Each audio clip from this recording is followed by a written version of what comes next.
নেতৃবৃন্দ, প্রিয় লোহার নবাবগঞ্জবাসী এবং সাংবাদিক বন্ধুগণ, আমাদের সাথে আরও রয়েছেন শৃঙ্খলার দায়িত্বে নিয়োজিত রাষ্ট্রের বিভিন্ন বাহিনীর সম্মানিত সদস্যবৃন্দ।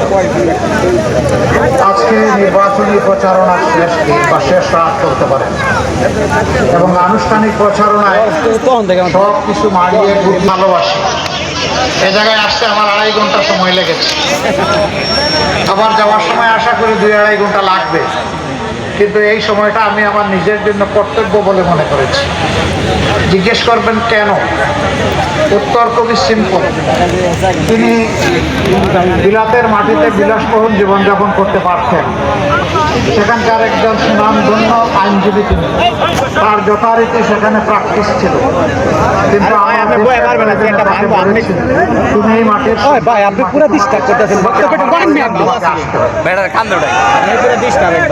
যখনই বলেছি আলহামদুলিল্লাহ সব কিছু ছেড়ে ছেড়ে ওখানকার রঙিন নাগরিকত্ব ওটার দিকে ফিরে না আসে, এখন আমার দায়িত্ব বাকি তাকে আগলে রাখা এবং ছায়ার মতো তাকে পাশে রাখা। আমি এই বার্তা দিতে এসেছি ঢাকা একবাসী, আপনারা ইনসাফের জন্য একটি দুর্নীতিমুক্ত, চাঁদাবাজ মুক্ত, মামলাবাজ মুক্ত, ভূমিদস্যু মুক্ত, একটা অপরাধ মুক্ত সমাজ গড়ার জন্য এবং আধিপত্যবাদ মুক্ত একটা সমাজ গড়ার জন্য আপনারা এই শিক্ষা আমাদেরকে উপহার দেন।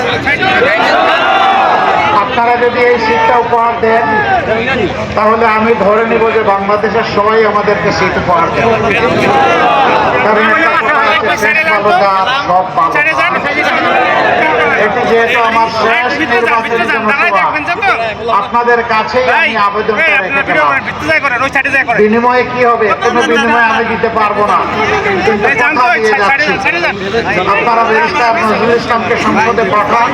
আল্লাহ তাআলা যদি সরকার গঠনের তৌফিক আমাদেরকে দান করেন, আমি হব এখানকার দ্বিতীয় এমপি ইনশাআল্লাহ। 2 এমপি মিলে এখানে আপনাদের উন্নয়নের জন্য কাজ করবো। আল্লাহ যেন সেই তৌফিক আমাকে দান করেন। এটা কৃষি নির্ভর একটা এলাকা, এখানে কৃষিকে ইনশাআল্লাহ আমরা শিল্পে পরিণত করবো, কৃষকের হাতকে আমরা শক্তিশালী করবো, কৃষি উৎপাদনের আমি হব তাদের অংশদার, কারণ আমি একজন কৃষকের সন্তান। আমি যদি এখানে এসে কৃষকদের সাথে তাদের কাজে শরীক হতে পারি, আমার অতীতকে আমি ফিরে পাবো ইনশাআল্লাহ। এবং আমি কথা দিয়ে যাচ্ছি যে কৃষকদেরকে সম্মানিত করা হবে, তাদের উৎপাদনে তাদের ন্যায্য বিক্রি মূল্য পাওয়ার ক্ষেত্রে, এমনকি প্রয়োজনে কৃষি পণ্য উৎপাদন হওয়ার পর সেটা সংরক্ষণেরও আমরা ব্যবস্থা এখানে গড়ে তুলব ইনশাআল্লাহ, যাতে কৃষি একটা শিল্পে পরিণত হয়।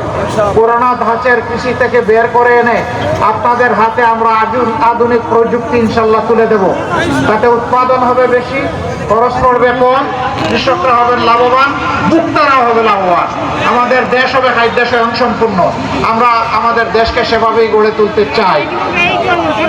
এখানে আমরা জানি বহুবিধ সমস্যা আছে, বিশেষ করে নিরীহ মানুষের উপর কিছু কালো চিল মাঝে মাঝে জাপটা মারে। আমরা কথা দিচ্ছি কোনো রক্তচক্ষু আমরা পরোয়া করি না, আর কোনো ছিলের নখরও আমরা দেখতে চাই না। যদি আল্লাহ তাআলা আমাদেরকে সরকার গঠনের সুযোগ দেন, সবগুলো ছিলের নখর আমরা কেটে দেব ইনশাআল্লাহ। এই এলাকায় কেউ আর চাঁদাবাজি, ভূমি দখল, দস্যুতা করার দুঃসাহস দেখাবে না ইনশাআল্লাহ তাআলা আযীম। সম্মানিত ভাই ও বোনেরা, সামাজিক নিরাপত্তার বড় অভাব। শিশুটি যখন স্কুলে যায়, মায়ের বুক তখন দুরু দুরু করে কাঁপে, আমার সন্তান নিরাপদে ফিরবে তো? যখন আমাদের মেয়েটি বিশ্ববিদ্যালয়ে কলেজে যায়, দুরু দুরু বুক কাঁপে। মা যখন কাজের সন্ধানে বের হন, তার হার্ট কাঁপতে থাকে। কেন? কিছু দস্যুর কারণে, সমাজের কিছু দুশ্মনের কারণে, কিছু দুষ্ট লোকের কারণে। আমরা ইনশাআল্লাহ জাতি, ধর্ম, বর্ণ নির্বিশেষে আমাদের নারী জাতির জন্য বিশেষ করে এমন একটি দেশ আমরা গড়তে চাই, যেখানে আমাদের নারী জাতির কোনো একজন সদস্যের দিকে কোনো দুর্বৃত্ত লাল চোখ দিকে তাকানোর কোনো দুঃসাহস দেখাবে না। ভাইয়েরা পূর্ণ নিরাপত্তা অনুভব করবেন তাদের গৃহে, চলাচলে, কর্মস্থলে। না, মুসলমানরা সংখ্যাগরিষ্ঠ, কিন্তু এখানে আমাদের হিন্দু ভাই বোনেরা আছেন, বৌদ্ধ ভাই বোনেরা আছেন, খ্রিস্টান ভাই বোনেরা আছেন। আমরা মিলেমিশে এই দেশটাকে একটা ফুলের বাগান হিসাবে গড়ে তুলবো ইনশাআল্লাহ। আমরা ধর্মের ভিত্তিতে আর কোনো বিভাজন কাউকে করতে দেব না। যারা অতীতেই বিভাজন করেছে তারাই অন্যদের সবচেয়ে বেশি সর্বনাশ করেছে। আমরা এই গণদুষ্মনদেরকে রুখে দেব। আমরা সবাই মিলেমিশে সৌহার্দ্য, সম্পৃক্তি, ভ্রাতৃত্বের ভিতরে ইনশাআল্লাহ একটা ঐক্যবদ্ধ বাংলাদেশ গড়ে তুলতে চাই।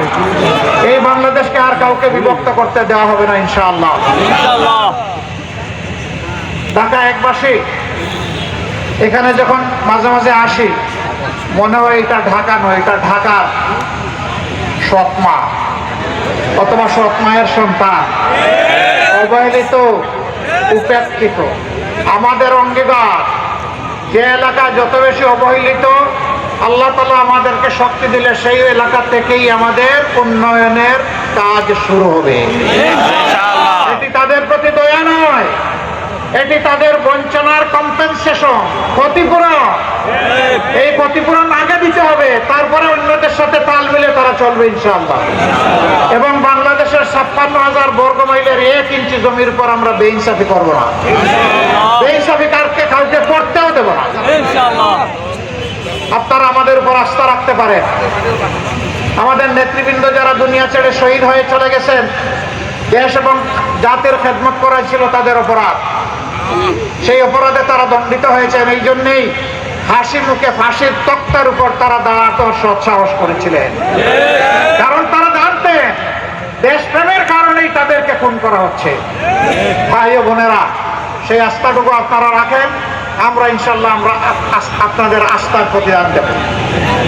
সাংবাদিক বন্ধুরা এখানে এসেছেন, আজকের এই শেষ জনসভা থেকে আমি জাতির কাছে আহ্বান জানাতে চাই, আমাদের যুব সমাজ, তরুণ সমাজ, আমাদের নারী সমাজ, আমাদের কৃষক, শ্রমিক, মুঠে মাঝি, মজুর, মেহনতি জনতা, ব্যবসায়ী, সকল পেশার শ্রেণীর মানুষ এখন একটা পরিবর্তন চাচ্ছে।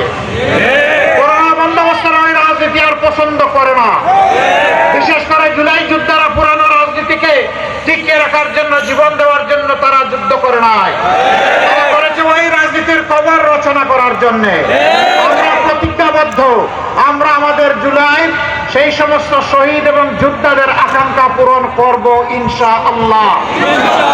আমরা ইনসাফের বাংলাদেশ, বৈষম্যহীন বাংলাদেশ, দুর্নীতি মুক্ত বাংলাদেশ, চাঁদাবাজ মুক্ত বাংলাদেশ, দখলবাজ মুক্ত বাংলাদেশ, আধিপত্যবাদ মুক্ত বাংলাদেশ এবং মানবিক বাংলাদেশ ইনশাআল্লাহ আমরা 18 কোটি মানুষকে উপহার দেব।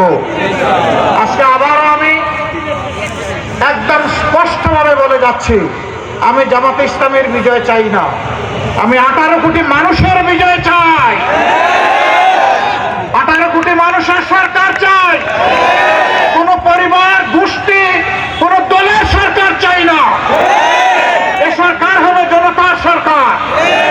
এই জন্য আমরা আমাদের নির্বাচনী ইশতেহার তৈরি করেছি জনতার মতামত নিয়ে। সেই মতামতের প্রতিফলন হবে ইনশাআল্লাহ। যুবক বন্ধুগণ, তোমাদের প্রতি আমাদের অনুরোধ, আমরা তোমাদেরকে কোনো বেকার ভাতা দিতে পারবো না। আমরা তোমাদের প্রত্যেকের হাতকে দেশ গড়ার কারিগরের হাত বানাতে চাই। তোমাদের হাতে আমরা এই দেশের চাবি তুলে দিতে চাই। বাংলাদেশ নামের একটি উড়োজাহাজ, সেই উড়োজাহাজের ককপিটের পাইলট হিসেবে তোমাদেরকে বসিয়ে দিতে চাই। ওই উড়োজাহাজ নিয়ে তোমরা রকেট গতিতে সামনের দিকে এগিয়ে যাওয়া, পিছনের কাসুন্দি জাবর কাটিদের আমাদের দিকে ফিরেও তাকাবো না। পিছনে ফিরে তাকানোর আমাদের কোনো সময় নেই।